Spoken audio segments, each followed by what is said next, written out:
Bueno, mis queridos hermanos, la historia de Elías empieza en el capítulo 9 de Profetas y Reyes con el título Elías el Tisbita y termina en el capítulo 14 con un título que se llama En el espíritu y el poder de Elías. Y vamos a resumir rápido la historia, vamos a ver cómo le hacemos. Son 5 capítulos, no voy a leerlos todos, voy a leer las partes entre comillas que yo considero entre comillas más importantes. Todo es importante, pero lo que yo entre comillas considero más importante, ¿no?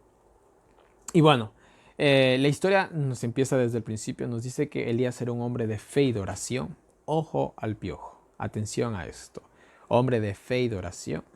Alejado de la ciudad de renombre y sin ocupar un puesto elevado en la vida. Era un simple campesino prácticamente.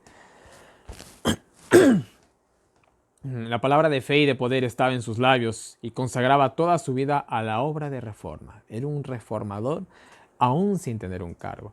Miren, hay muchas personas que esperan tal vez tener un cargo importante en una iglesia o yo no sé, para hacer algo en la vida recién. Mis queridos hermanos, él estaba solo y ya solo él en sí ya estaba trabajando. Y viendo Dios sus cualidades, pues bueno, ya sabe. Mientras Elías veía a Israel hundirse cada vez más en la idolatría, su alma se angustiaba y se despertó su indignación. Mientras consideraba esta apostasía desde su retiro en las montañas, ¿dónde estaba Elías? En las montañas, pero no por eso estaba indiferente, sino también estaba preocupado por su pueblo. Con angustia en el alma, rogaba a Dios que detuviese en su impía carrera el pueblo, una vez favorecido, que le enviase castigos si era necesario. Anhelaba verlo inducido al arrepentimiento antes de llegar a su mal proceder, al punto de provocar tanto al Señor que los destruyese por completo. Ahí está, una lección para todas estas personas que andan diciendo, es que la iglesia está perdida, hay que salirse de la iglesia, ya no tiene esperanza. Miren, Elías, a pesar de todo el desastre que estaba sucediendo, él oraba por su pueblo, amaba a su pueblo. No era un hombre tal vez malo y duro, no. Anhelaba totalmente una reforma y estaba haciendo, a pesar de que estaba ya en las montañas, no dejaba de preocuparse por su pueblo. Seguimos, él no procuró ser mensajero del Señor. La palabra del Señor le fue confiada y lleno de celo por el honor de la causa de Dios, no vaciló en obedecer la orden divina, aun cuando obedecer era como buscar una presta destrucción en las manos del rey impío. No solicitó ser admitido en el palacio, ni aguardó que le anunciara formalmente.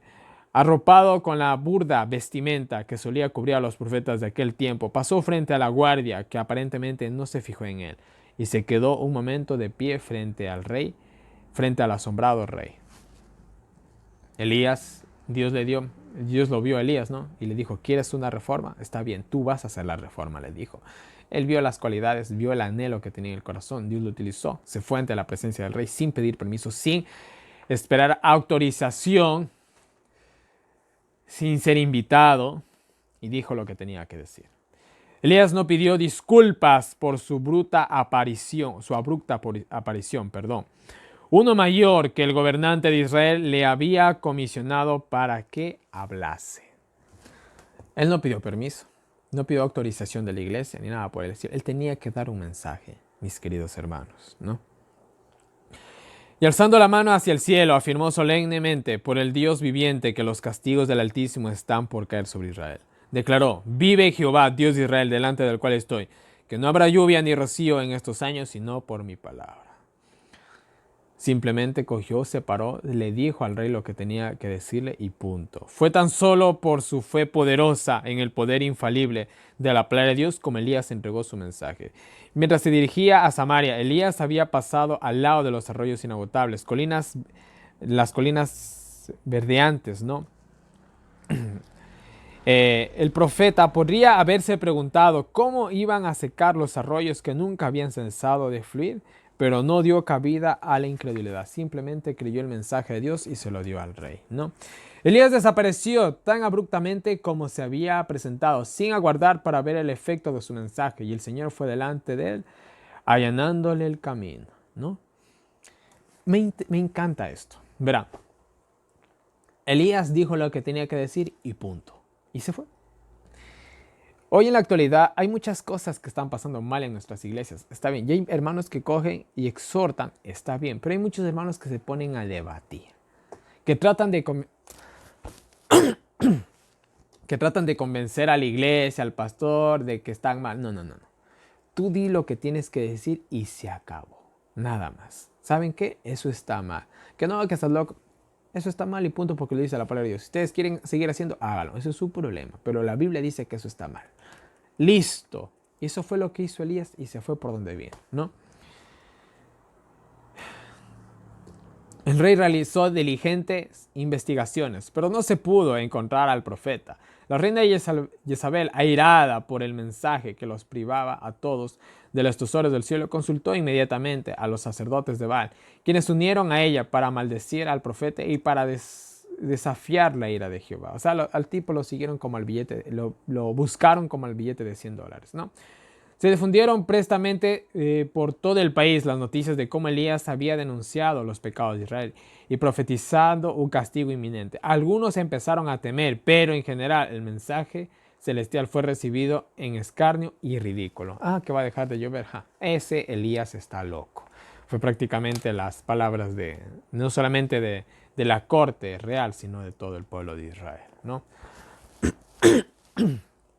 Ahora, mire. Él simplemente hizo lo que tenía que hacer y punto, ¿no? Pero bueno, sigamos. Dice, con el transcurso del tiempo empezó a reducirse el cauce de corrientes que nunca se habían agotado y los arroyos comenzaron a secarse, pero los caudillos instaron al pueblo a tener confianza en el poder de Baal y desechar las palabras ociosas de las profecías hechas por Elías. Ahora, hablemos de Baal. Baal era el dios de las tormentas. Esto era un desafío completo a Baal. Por eso se puso la palabra, no va a llover. Ah, ustedes están adorando a Baal, ¿verdad? Ya muy bien, no va a llover por 3 años y medio. Vamos a ver si ustedes con Baal lo van a hacer llover. Fue prácticamente el desafío que presentó Elías, ¿no? Entonces no le hicieron caso. Nosotros tenemos a Baal, Baal va a hacer llover. Debieron haber sido las palabras de los profetas de Baal, pero miren, ya sabemos cómo termina la historia, ¿no? Miren, resueltos a mantener al pueblo engañado, los sacerdotes de Baal continuaron ofreciendo sacrificios a sus dioses y a rogarles noche y día que refrescaran la tierra. Ahí está, ¿no? La tierra parecía quemada como por fuego, ¿no? Los bosquecillos dedicados al culto de los ídolos ya no tenían ojos. Acuérdense que estaban adorando a Baal y a Acera. Adorar a Acera era adorar a árboles. Se les fue la lluvia y se les fueron los árboles. Se les fueron, por así decirlo, las dos causas principales de adoración a sus dioses. Dios les castigó de una manera bien fea, los humilló, ¿no? Miren, ciudades y aldeas antes prósperas se habían transformado en lugares de luto y lamentos. ¿Qué estaba pasando con el pueblo de Israel? Declinación total. ¿Qué está pasando hoy en la actualidad con las iglesias adventistas a nivel mundial? ¿Están en su flor o todo lo contrario? O están a punto de caer. Quizás están en su flor ahorita, pero están a punto de caer. Va a venir una gran reforma, mis queridos hermanos. Pero bueno, sin embargo, aún enfrente de estas evidencias del poder de Dios, Israel no se arrepentía. Aquí ni se menciona casi a Cal y Jezabel. Se habla de ¿qué? De Israel. No se arrepentía, ni aprendían la lección que Dios quería que aprendiese. Duros de servicio. Dominada por un corazón orgulloso y enamorado de su culto falso, la gente no quería humillarse bajo la poderosa mano de Dios y empezó a buscar alguna otra causa la cual pudiese atribuir su sufrimiento. Bueno, no ha de ser por Dios, ha de ser por otra cosa, ¿no? Bueno. Casi todo Israel denunció a Elías como causa de todos los sufrimientos. Elías tiene la culpa. Sostenía que si se le pudiese eliminar, si se lo pudiera matar a Elías, la ira de sus dioses quedaría apaciguada y terminarían las dificultades. No, Elías es el problema, hay que matarlo y Baal va a hacer que llueva de nuevo. Envió mensajeros a las naciones circundantes, cercanas y lejanas para encontrar al hombre a quien odiaban y temían, ¿no? Aquí habla específicamente de acá. Lo odiaba y lo temía. Busquen a Elías, encuéntranlo si pueden. Pero bueno, el profeta estaba a salvo de la malicia del rey. Frustrada en sus esfuerzos contra Elías, Jezabel resolvió vengarse matando a todos los profetas de Jehová que había en Israel. Bueno. Pero no perecieron todos. Abdías, gobernador de la casa de Acab, seguía fiel a Dios. Tomó 100 profetas. Bueno, ya conocemos esa parte de la historia. Esto recién en el primer año. Miren, en el segundo año de escasez, la sequía y el hambre continuaban devastando todo el reino. Padres y madres incapaces de aliviar los sufrimientos de sus hijos se veían obligados a verlos morir. Sin embargo, los israelitas apóstatas se negaban a humillar su corazón delante de Dios y continuaban murmurando contra el nombre cuya palabra había atraído sobre ellos estos juicios terribles. Muchos hermanos adventistas hoy en la actualidad ven a sus hijos caer en la apostasía, morir en este mundo de pecado. ¿Por qué? Porque la falsa religión que hoy en la actualidad domina en la mayoría de la iglesia adventista y que siguen muchos pares y se la heredan a sus hijos, simplemente los descarrían, se los llevan al mundo y chao. Y al igual que el pueblo de Israel, no aceptan, no se dan cuenta de que esa religión falsa que están llevando, llena de programas y de cosas sin sentidos que se hacen día tras día en la iglesia, simplemente llevan a la muerte espiritual de sus hijos, pero no quieren cambiar. Y a los que dicen, ¿sabes qué? Eso está mal, no les hacen caso, mejor les echan la culpa de todos estos problemas a ellos, ¿no? A las voces de reprensiones. Pero bueno, vamos a seguir. Dios había mandado a Israel mensajeros para suplicarle que se volviese de su obediencia, si hubiese escuchado estos llamamientos, ¿no? Pero no lo hicieron, ¿no? Elías no habría anunciado castigos. Solo había un remedio para el castigado de Israel y consistía en que se apartase de los pecados que habían atraído sobre él la mano castigadora del Todopoderoso y que se volviese al Señor de todo su corazón. Con el fin de obtener este resultado bienaventurado, Dios continuaba privándolos de rocío y lluvia hasta que se produjese una reforma decidida. O sea, les probó al sumo, ¿no? Vamos al capítulo 10, una severa reprensión. Durante muchos meses se le proveyó milagrosamente de alimento a Elías, ¿no? Más tarde, cuando debido a la prolongada sequía se secó el arroyo, Dios ordenó a su siervo que hallase refugio en una tierra pagana. Esa mujer no era israelita, nunca había gozado de los privilegios y bendiciones que había disfrutado el pueblo escogido por Dios, pero creía en el verdadero Dios y había andado en toda la luz que resplandecía sobre su senda. Bueno, hablando de la viuda que sí conocía a Dios, ¿no? De cierta manera.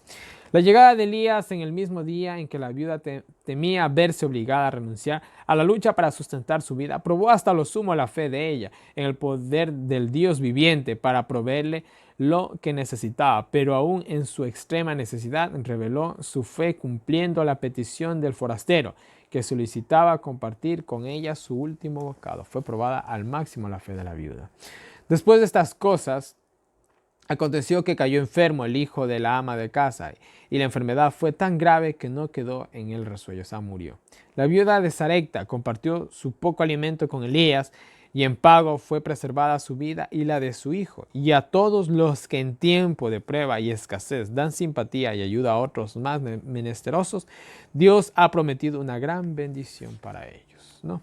Bueno, el que recibe profeta en nombre de profeta, merced de profeta recibirá, ¿no? O recompensa de profeta recibirá, Mateo 10:41. Durante los largos años de sequía y hambre, Elías rogó fervientemente que el corazón de Israel se tornase de la idolatría a la obediencia de Dios. La apostasía que prevalecía en el tiempo de Acab era resultado de muchos años de mal proceder. Poco a poco, año tras año, Israel se había estado apartando de buen camino. Una generación tras otra había rehusado enderezar sus pasos y al fin la gran mayoría del pueblo se había entregado a dirección de las potestades de las tinieblas. Había transcurrido más o menos un siglo desde que bajo el gobierno del rey de Israel había ungido gozosamente sus voces para elevar himnos de alabanza al Altísimo, en reconocimiento de la forma absoluta en que dependía de Dios por sus mercedes diarias, pero ellos simplemente se habían olvidado, ¿no? Poco a poco la apostasía. Y si yo, que no soy tan viejo, tengo 28 años o más, yo me acuerdo cómo era la iglesia al principio, cuando yo era niño, cuando entré, que tenía aproximadamente 6 años. No es ni la sombra de lo que es ahora. Los sábados no se parecen ni un poquito. La música, ni hablemos de la música. Los programas, el club de conquistadores. Dios mío santísimo. Pero bueno, sigamos. Durante 3 años el mensajero que había anunciado la desgracia fue buscado de ciudad en ciudad y de nación en nación. Lo buscaron hasta decir basta al pobre. Pero bueno, al fin y al cabo se le dio la orden de aparecer y aquí viene prácticamente lo que yo quiero leerles por sobre todo el estudio de hoy. Miren. Con asombro mezclado de terror, el rey oyó el mensaje enviado por el hombre a quien temía y aborrecía, a quien había buscado tan incansablemente. Bien sabía que Elías no expondría su vida con el simple propósito de encontrarse con él. ¿Sería posible que el profeta estuviese por proclamar otra desgracia contra Israel? El corazón del rey se sobrecogió de espanto. Recordó cómo se había desecado el brazo de Jeroboam. Ya vimos esa historia. Acab no podía dejar de obedecer la orden, ni se atrevía a alzar la mano contra el mensajero de Dios. De manera que, acompañado por una guardia de soldados, el tembloroso monarca se fue al encuentro del profeta. Bueno, y aquí fue el encuentro tan esperado. Este y el rey se hallaban por fin frente a frente. Aunque Acab rebosaba de odio apasionado, en la presencia de Elías parece carecer de virilidad y de poder. Se acobardó, podríamos decir. En las primeras palabras que alcanza a balbucear o que de buenas a peor llegó a pronunciar, dice: ¿eres tú el que alborotas a Israel? Revela inconscientemente los sentimientos más íntimos de su corazón. Acab sabía que se debía a la palabra de Dios que los cielos hubiesen vuelto como bronce. Sin embargo, procuraba culpar al profeta de los gravosos castigos que apremiaban la tierra. Lo típico. Le echas la culpa al mensajero.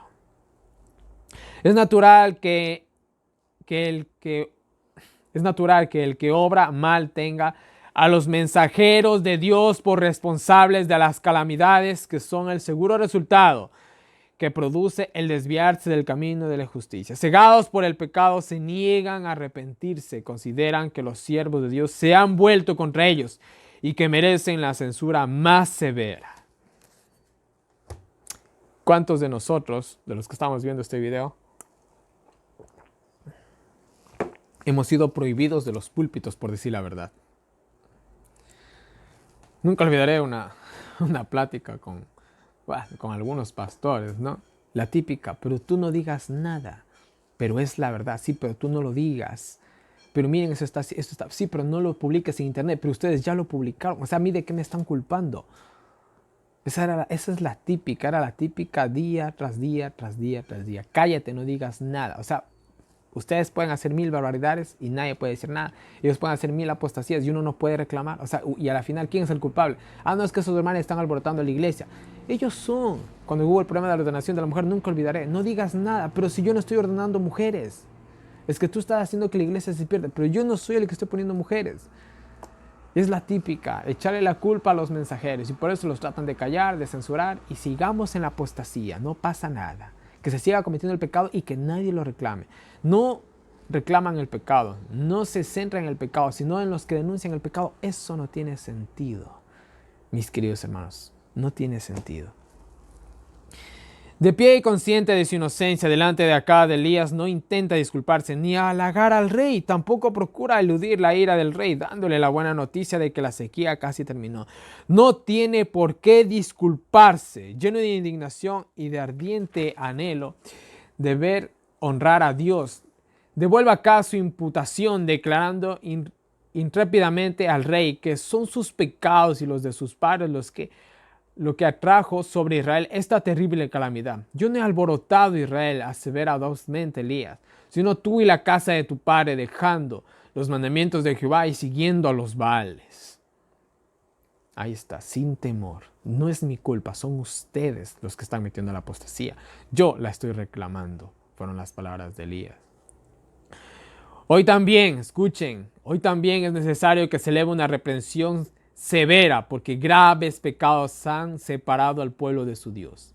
La incredulidad se está poniendo de moda aceleradamente. Millares declaran: no queremos que este reine sobre nosotros, refiriéndose a Jesús. Los suaves sermones que se predican con tanta frecuencia no hacen impresión duradera. La trompeta no deja oír un sonido certero. Los corazones de los hombres no son conmovidos por las claras y agudas verdades de la palabra de Dios. Sermones baratos, sermones evangélicos, y por usar una palabra, sermones bullonistas. Cristo te ama, te perdona de los pecados y vive la vida. Arrepiéntete, busca la perfección, justificación por la fe, prepárate, Cristo viene pronto. No hay eso. Ya no hay, ya no se denuncia el pecado desde los púlpitos. Simplemente se acoge y se acoge nada más. Son muchos los cristianos profesos que dirían, si expresaran sus sentimientos verdaderos, ¿qué necesidad hay de hablar con tanta claridad? ¿Qué necesidad hay de llamar al pecado por su nombre? Ponía a preguntar también, ¿qué necesidad tenía Juan el Bautista de decir a los fariseos, oh generación de víboras, ¿quién os enseñó a huir de la ira que vendrá? O hijos del diablo, fue prácticamente lo que dijo Juan el Bautista, porque generación de víboras, eso significa hijos de Satanás, hijos del diablo. ¿Qué necesidad hay de ser tan severo? Muchos dirán, hay necesidad, así como hay la necesidad de vez en cuando castigar al niño para que haga caso. Y la misma necesidad que hubo de matar prácticamente al pueblo de Israel de hambre y de sed para que escuchara. La misma necesidad. ¿Había acaso alguna necesidad de que provocase la ira de Herodías, diciendo, hablando de Juan el Bautista, a Herodes que era ilícito de su parte vivir con la esposa de su hermano? El precursor de Cristo perdió la vida por hablar con claridad. ¿Por qué no podría haber seguido él por su camino sin incurrir en el desagrado de los que vivían en el pecado? ¿Qué necesidad tenía el Juan Bautista de coger y de desafiar al rey? Había necesidad. Porque es mil veces preferible morir por una verdad que vivir por una mentira. Es 1000 veces preferible eso. Así han erguido hombres que debieran haberse destacado como fieles guardianes de la ley de Dios, hasta que la política de conveniencia reemplazó la fidelidad y se dejó sin reprensión al pecado. ¿Cuándo, escuchen, cuándo volverá a oírse en la iglesia la voz de las reprensiones fieles?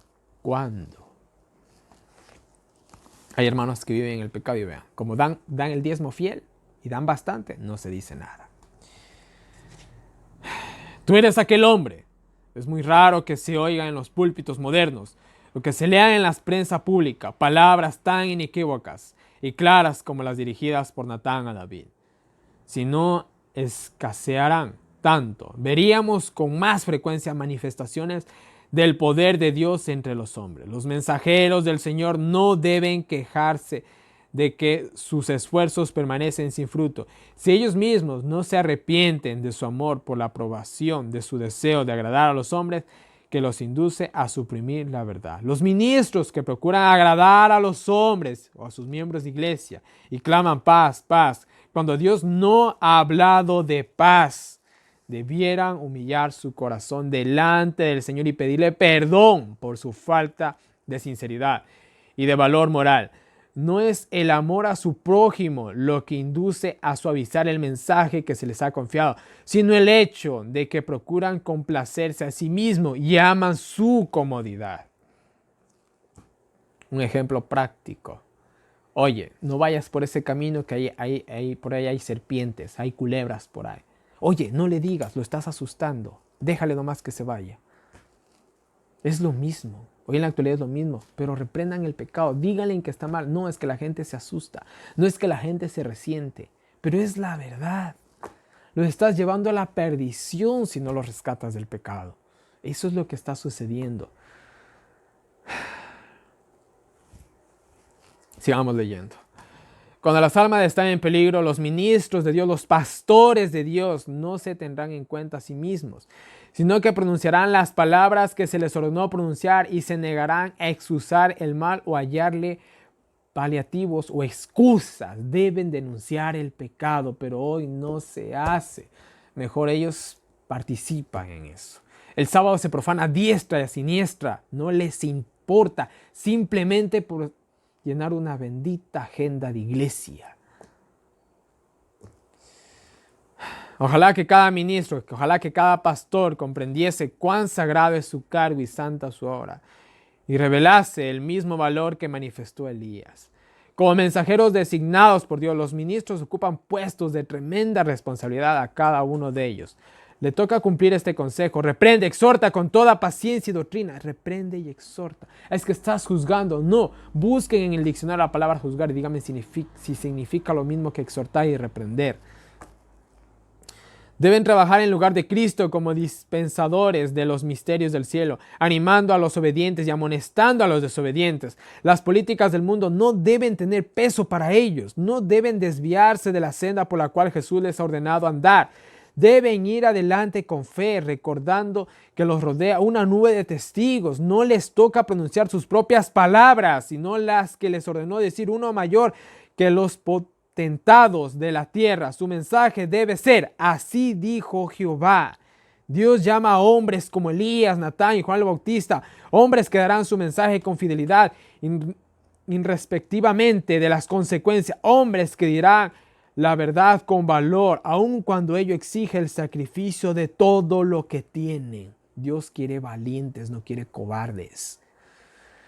Dios no puede usar hombres que en tiempo de peligro, cuando se necesita la fortaleza, el valor y la influencia de todos, temen decidirse firmemente por lo recto.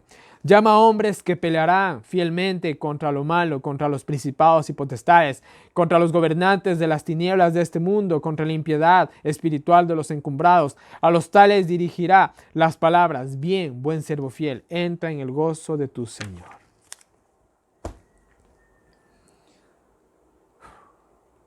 Esa clase de hombres se necesita. Que lastimosamente hoy en la actualidad están en peligro de extinción. Vamos a... Vean, esto es el todo del estudio del día de hoy del año bíblico en sí, pero les voy a leer un poquito más, ¿no? Pero miren, esta clase de hombres busca a Dios. Eso sí, que a pesar de la indignación provocada por todas las apostasías que se están realizando, no abandonen el barco. Capítulo 11, sobre el monte Carmelo. La orden fue dada por alguien que parecía estar en la misma presencia de Jehová. Acab obedeció enseguida, como si el profeta fuese el monarca y el rey un súbdito. Temprano por la mañana del día señalado, las huestes de los apóstata Israel, dominadas por la expectación, se reunieron cerca de la cumbre. Los profetas de Jezabel desfilaron en un despliegue imponente. Con toda la pompa real, el monarca apareció, ocupó su puesto a la cabeza de los sacerdotes. Pero había aprensión en el corazón de los sacerdotes al recordar que a la palabra del profeta la tierra de Israel se había visto privada de rocío y de lluvia durante 3 años y medio. Se sentían seguros de que se acercaba una terrible crisis. Tenían el descaro, ¿no?, de hacerle frente a Elías, a pesar de que sabían que él tenía a Dios. Frente al rey Acab y los falsos profetas y rodeado por las huestes congregadas de Israel, estaba Elías de pie, el único que se había presentado para vindicar el honor de Jehová. Pero Elías no estaba solo. Sobre él y en derredor de él estaban las huestes del cielo que le protegían, ángeles excelsos en fortaleza. Esto me recuerda mucho, ¿saben a qué? A Lutero cuando se enfrentó a toda la dieta. Pero bueno, sigamos en la historia. Sin avergonzarse ni aterrorizarse, el profeta permanecía de pie delante de la multitud, reconociendo plenamente el mandato que había recibido de ejecutar la orden divina. Iluminaba su rostro una pavorosa solemnidad. Con ansiosa expectación, el pueblo aguardaba su palabra. El pueblo no le contestó. Bueno, cuando él les dijo de que se hicieran por Dios o Baal, el pueblo no le contestó una palabra. En toda esa vasta asamblea nadie se atrevió a rebelarse leal a Jehová. Qué tristeza. Y ahora en esta crisis seguían rehusándose decidirse por Dios. El Señor aborrece la indiferencia y la deslealtad en tiempo de crisis para su obra. Mis queridos hermanos, a la derecha o a la izquierda, pero decídanse, no se queden callados. A través de los siglos, Dios ha tenido héroes morales y los tiene ahora en aquellos que, como Josué, Elías, Daniel, no se avergüenzan de reconocerse como su pueblo particular. Son hombres que no se conforman con hacer preguntas, sino que piden a quienes decidan identificarse con el pueblo de Dios que se adelanten y revelen inequívocamente su fidelidad al Rey de Reyes y Señor de Señores. Tales hombres subordinan su voluntad y sus planes a la ley de Dios. Por amor hacia Él, no consideran preciosa su vida. Su obra consiste en recibir la luz de la palabra y dejarla resplandecer sobre el mundo en rayos claros y constantes. Su lema es ser fieles a Dios. Dios nos ayuda a ser esa clase de hombres. Mientras continuaban sus frenéticas devociones, los astutos sacerdotes procuraban en continuidad algún modo de encender un fuego sobre el altar y de inducir al pueblo a creer que ese fuego provenía directamente de Baal. Gustosamente había acudido Satanás en auxilio de aquellos a quien había engañado y que se consagraba a su servicio. Gustosamente habría mandado un relámpago para encender su sacrificio. Pero Jehová había puesto límites y restricciones a su poder, y ni aun todas las artimañas del enemigo podían hacer llegar una chispa al altar de Baal. La tarde seguía avanzando. Los sacerdotes de Baal estaban ya cansados y confusos. Uno sugería una cosa y otro sugería otra, hasta que finalmente cesaron en sus esfuerzos. Desesperados se retiraron de la contienda.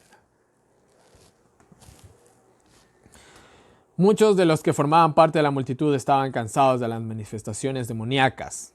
Pero realmente lo que pasó ahí. Y eso nos recuerda mucho a lo que hacen hoy en la actualidad los evangélicos, ¿no? Ni hablemos de eso. Y aguardaban ahora con el más profundo interés lo que iba a hacer Elías. Para él, este montón de ruinas era más precioso que todos los magníficos altares del paganismo, hablando del montón de ruinas del antiguo altar que estaba ahí dedicado a Dios. Los sacerdotes de Baal sentían odio hacia el profeta por haber propuesto una prueba que había revelado la debilidad e ineficiencia de sus dioses. Pero al mismo tiempo temían su poder. El pueblo también temeroso y con el aliento en suspenso por la expectación, observaba mientras Elías continuaba sus preparativos. La calma del profeta resaltaba en agudo contraste con el frenético e insensato fanatismo de los partidarios de Baal. Sobre todos los presentes pesaba un silencio opresivo. En su solemnidad, los sacerdotes de Baal temblaban de terror. Apenas acabó Elías su oración, bajaron del cielo sobre el altar llamas de fuego como brillantes relámpagos y consumieron el sacrificio, evaporaron el agua de la trinchera y devoraron hasta las piedras del altar. El resplandor del fuego iluminó la montaña y deslumbró a la multitud en los valles que se extendían más abajo, donde muchos observaban suspensos de ansiedad, sus movimientos de los que estaban en altura. Se vio claramente el descenso del fuego y todos los que quedaron asombrados por lo que veían era algo semejante a la columna de fuego que al lado del Mar Rojo separó a los hijos de Israel de la hueste egipcia. Wow, se parece mucho al Éxodo, ¿no? La gente que estaba sobre el monte se postró llena de pavor delante de Dios invisible. No se atrevía a continuar mirando el fuego enviado del cielo. Temía verse consumida, convencidos de que era su deber reconocer al Dios de Elías como Dios de sus padres, la cual debía obedecer. Gritaron una voz: Jehová es Dios, Jehová es Dios. Los sacerdotes de Baal presenciaban consternados la maravillosa revelación del poder de Jehová. Sin embargo, aún en su derrota y en presencia de la gloria divina, rehusaron arrepentirse de su mal proceder. El Señor indicó a Elías que destruyese a estos falsos maestros, y cuando Elías dio la orden, prended a los profetas de Baal, que no se escape ninguno, el pueblo estuvo listo para obedecer. Se apoderó de los sacerdotes, los llevó al arroyo de Sison, y allí, antes que terminara el día que señalaba el comienzo de una reforma decidida, se dio la muerte a los ministros de Baal. No se perdonó la vida a uno solo. No. Capítulo 12. Una vez muertos los profetas de Baal, quedaba preparado el camino para realizar una poderosa reforma espiritual entre las 10 tribus del reino septentrional. Por el hecho de que Elías era el hombre de mucha fe, Dios pudo usarle en esta grave crisis de la historia de Israel. Mira, mis queridos hermanos, nosotros queremos hacer muchas cosas por Dios, por la iglesia y por el mundo. Pero si no nos preparamos para que seamos buenos instrumentos por Dios, Dios no puede hacer mucho con nosotros, la verdad. O más bien dicho, nada. Mientras estaba bajo la inspiración del Todopoderoso, había soportado la prueba más severa de su fe. Estamos hablando de Elías. Pero en el momento de desaliento, mientras repercutía en sus oídos la amenaza de Jezabel y Satanás, prevalecía aparentemente en las maquinaciones de esa mujer impía, perdió su confianza en Dios. Había sido exaltada en forma desmedida y la reacción fue tremenda. Olvidándose de Dios, Elías huyó hasta hallarse solo en un desierto deprimente. Completamente agotado, se sentó a descansar bajo un enebro. Sentado allí, rogó que se le dejase morir. Dijo: bástame ya, oh Jehová, quita mi alma, que no soy mejor que mis padres. ¿Qué pasó? En un instante de desaliento, Elías cayó. Si en tales momentos pudiésemos discernir con percepción espiritual el significado de las providencias de Dios, veríamos ángeles que procuran salvarnos de nosotros mismos y luchan para asentar nuestros pies en un fundamento más firme que las colinas eternas, y nuestro ser penetraría en una nueva fe y una nueva vida. Pero a veces nosotros nos olvidamos que estamos con Dios y pensamos que estamos solos, ¿no? Y eso fue lo que le pasó a Elías. No nos olvidemos que estamos con Dios. Muchos que nos desanimamos porque somos discriminados en nuestras iglesias y muchas cosas así, pensamos que estamos solos. No estamos solos, mis queridos hermanos, estamos con Dios, ¿no? Capítulo 13.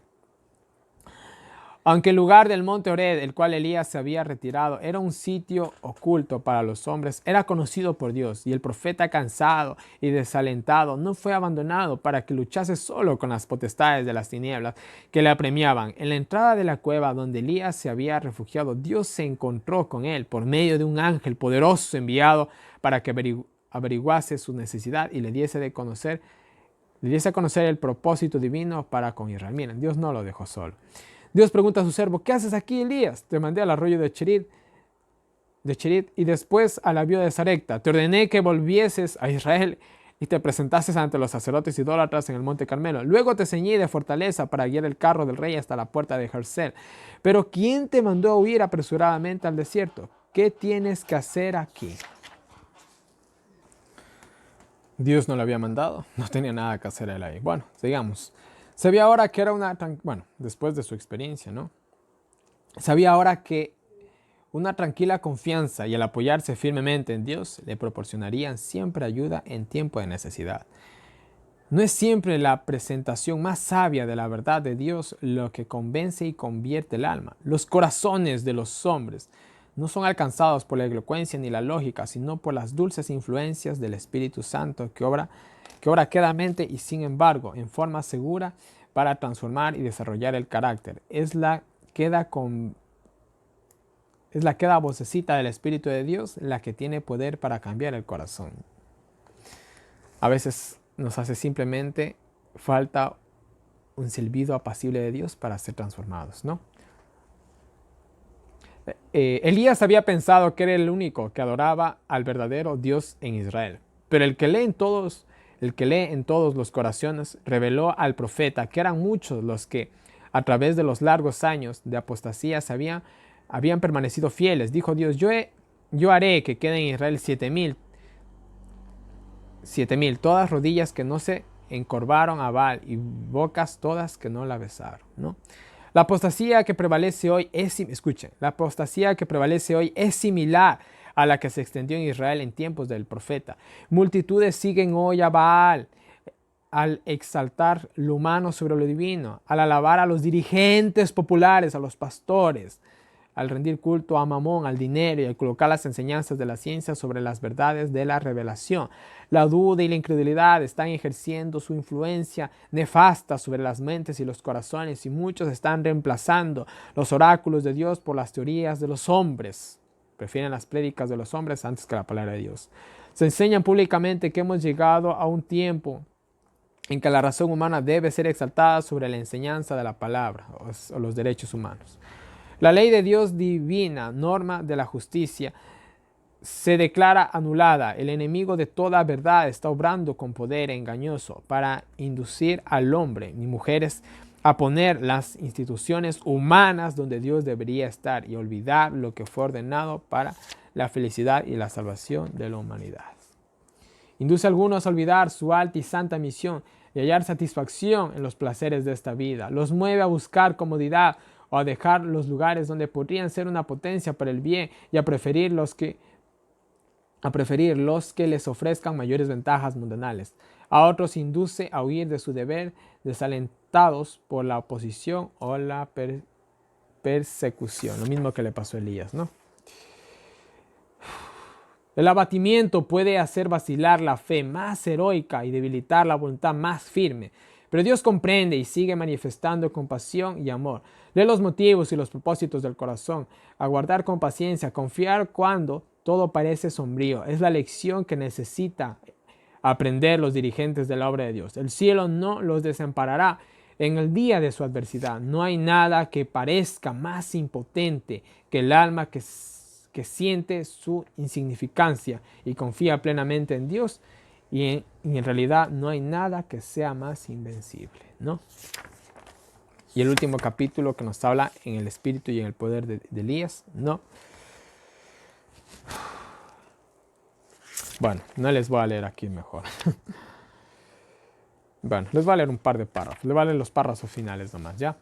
Y dice así: hoy como en el tiempo de Elías, la línea de demarcación entre el pueblo que guarda los mandamientos de Dios y los adoradores de los falsos dioses están claramente trazadas. Elías clamó: ¿hasta cuándo claudicaréis vosotros entre dos pensamientos? Si Jehová es Dios, seguidle, y si vale, id en pos de él. Y el mensaje destinado a nuestra época es: caída es la grande Babilonia. Salid de ella, pueblo mío, porque no seáis participantes de sus pecados, y que no recibáis de sus plagas, porque sus pecados han llegado hasta el cielo, y Dios se ha acordado de sus maldades.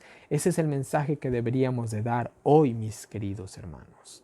En esa época fue uno, en este salir de Babilonia, pero si no decimos quién es Babilonia, ¿quién va a salir de ahí? Nadie. Tenemos un mensaje, una verdad presente que lo hemos de analizar muy bien cuando llegamos al mensaje de los tres ángeles, ¿no? Ahora miren, cuán extraño censo habría levantado Elías en Israel cuando los juicios de Dios estaban cayendo sobre el pueblo apóstata. Solo podía contar a una persona de parte del Señor, pero cuando dijo: yo solo he quedado y me buscan para quitarme la vida, esta palabra del Señor le sorprendió: yo haré que queden en Israel 7,000, todas rodillas que no se han encorvado ante Baal. Nadie intente, escuchen, terminamos con esto, el libro de Profetas y Reyes. Nadie intente cesar a Israel hoy, sino que cada uno tenga un corazón de carne lleno de tierna simpatía, que como el corazón de Cristo procure la salvación de un mundo perdido. No juzguemos a la iglesia, exhortémosla, reavivémosla, hagamos muchas cosas, pero no la juzguemos. No sabemos realmente quién es trigo y quién es cizaña, es el mensaje, ¿no? Y para terminar, les voy a leer las citas del Espíritu de Profecía de la Biblia de Estudio, y dice lo siguiente: Elías tomó la llave del cielo. Su palabra había cerrado los tesoros del cielo, y tan solo su palabra podía abrirlos otra vez. Acab no se dio cuenta de que el profeta había salido de su presencia sin ser reprochado hasta que el varón de Dios se había ido y no era posible llamarlo de nuevo. Elías tenía el poder del cielo. Los del tiempo del fin también vamos a tener ese poder, entre comillas. Ya hemos de llegar a Apocalipsis 11, pero sigamos. Siguiente cita: un hombre de Dios con un mensaje de Dios. Dios siempre tiene hombres a quienes confía su mensaje. Su espíritu actúa sobre el corazón de ellos, los constriñe a hablar, estimulados por celo santo y con el impulso divino que actúa poderosamente sobre ellos. Se dedican a la realización de su deber sin calcular fríamente las consecuencias de presentar a la gente el mensaje que el Señor les ha dado. Pero pronto el siervo de Dios se da cuenta, escuchen, pronto el siervo de Dios se da cuenta que ha arriesgado algo. Descubre que él y su mensaje se han convertido en objeto de crítica. Se analizan y comentan todas sus costumbres, toda su vida, toda su propiedad. Su mensaje es desmenuzado y rechazado, con el espíritu más mezquino e impío que los hombres crean conveniente emplear, de acuerdo con su juicio limitado. ¿Ha hecho ese mensaje la obra de Dios quería que efectuara? No. Ha fracasado grandemente porque los corazones de los oyentes no estaban santificados. Lastimosamente hacen eso. Se da el mensaje y lo primero que hacen es criticar al mensajero. Ni siquiera analizan el mensaje. ¿Saben qué? Yo tengo una frase. No veas al mensajero, ve el mensaje. No digo que cualquiera pueda dar un mensaje, no, sino que muchos están esperando que venga alguien perfecto a decirles algo. Ya vino alguien perfecto hace 2000 años y ni siquiera así lo escucharon. ¿Ya? Sigamos. Si el rostro del ministro no es un pedernal, si no tiene una fe y un valor indominables, si su corazón no se ha fortalecido por medio de una constante comunión con Dios, comenzará a adaptar su testimonio para agradar el corazón y los oídos impíos de aquellos a quienes se dirige. Al esforzarse por evitar la crítica a la cual se expone, se separa de Dios y pierde el sentido del favor divino y su testimonio se vuelve tímido y sin vida. Descubre que su valor y su fe han desvanecido y sus esfuerzos son impotentes. El mundo está lleno de aduladores y disimuladores que se han entregado al deseo de agradar, pero en realidad son pocos los fieles que no tienen en cuenta el interés propio, sino que aman demasiado a sus hermanos para tolerar que haya pecado en ellos. Siguiente cita: los rebeldes culpan a otros por las dificultades. Los que rehúsan aceptar el reproche y ser corregidos manifestarán enemistad, maldad, odio contra instrumentos que Dios ha empleado. No dejarán de usar ningún medio para proyectar un estigma sobre quien llevó el mensaje. Como en el caso de Acab con Elías, crearán que el siervo de Dios es el estorbo, la maldición. Dijo Acab: tú eres el que turba a Israel. Si van a dar el mensaje de Dios, prepárense para eso, ¿no? Siguiente cita: uno que estuvo plenamente del lado de Dios. El profeta llama al Señor por su nombre, Jehová Dios, que es el mismo que se había dado para demostrar su condescendencia y compasión. Elías lo llama el Dios de Abraham, de Isaac, de Israel. Hizo esto para despertar el corazón de su pueblo apóstata, un humilde recuerdo del Señor, y para asegurarle la rica y gratuita gracia divina. Recordar los caminos antiguos. Eso creo que es una de las cosas que más falta en el pueblo adventista, ¿no? Y siguiente cita dice: importantes lecciones de Elías. Vamos a ver.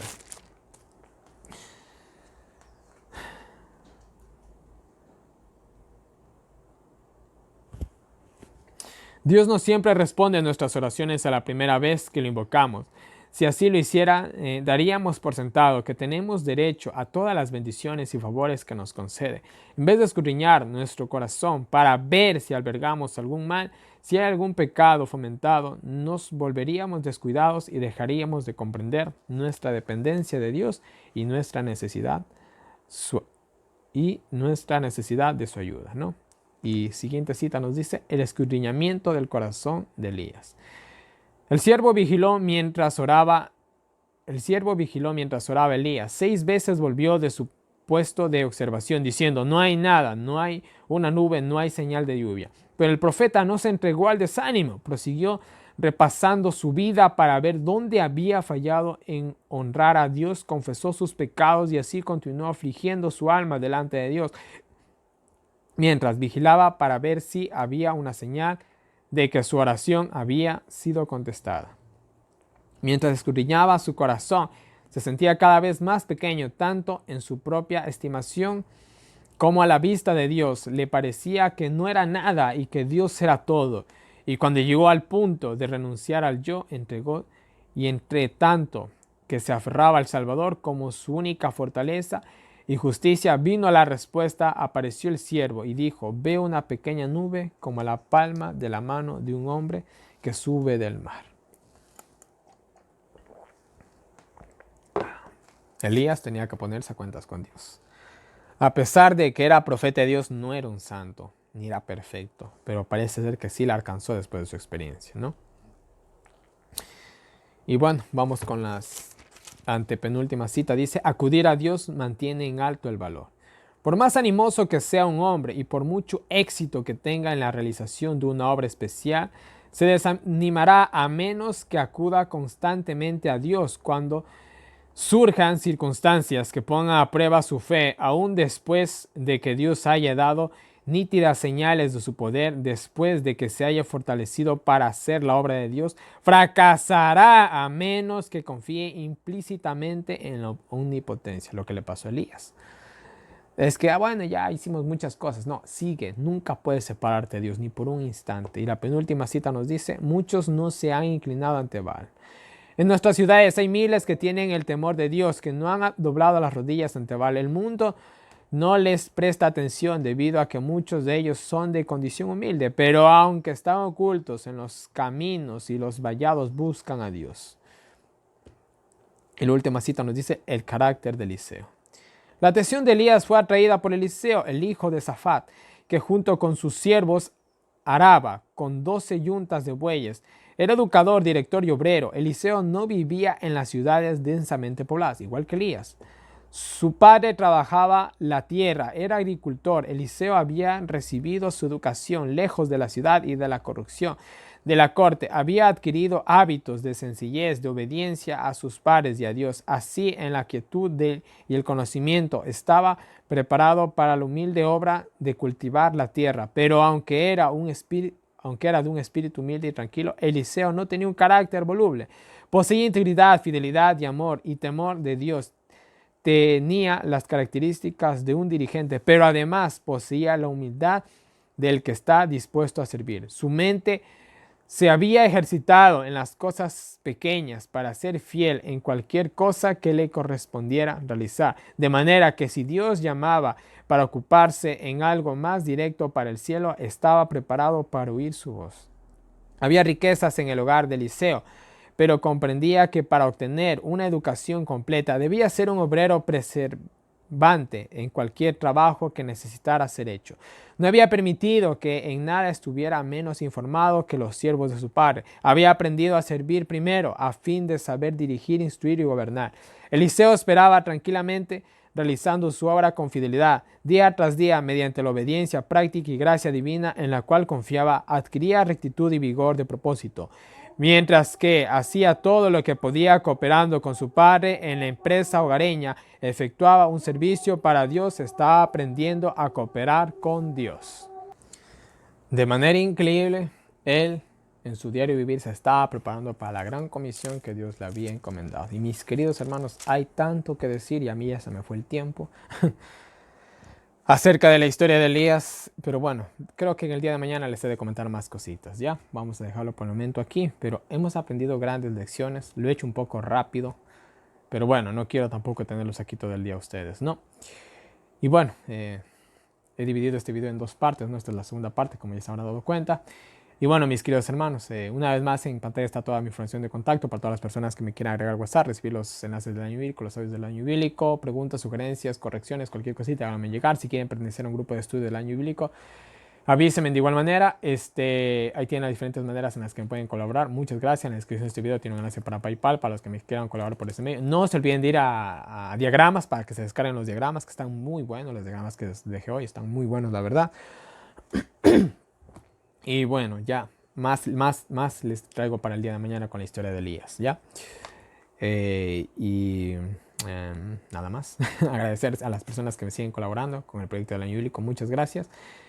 Y bueno, mis queridos hermanos, no les canso más. Que Dios nos diga a cada uno de nosotros, nuestra vida sigue adelante. Y nos vemos el día de mañana con un nuevo video.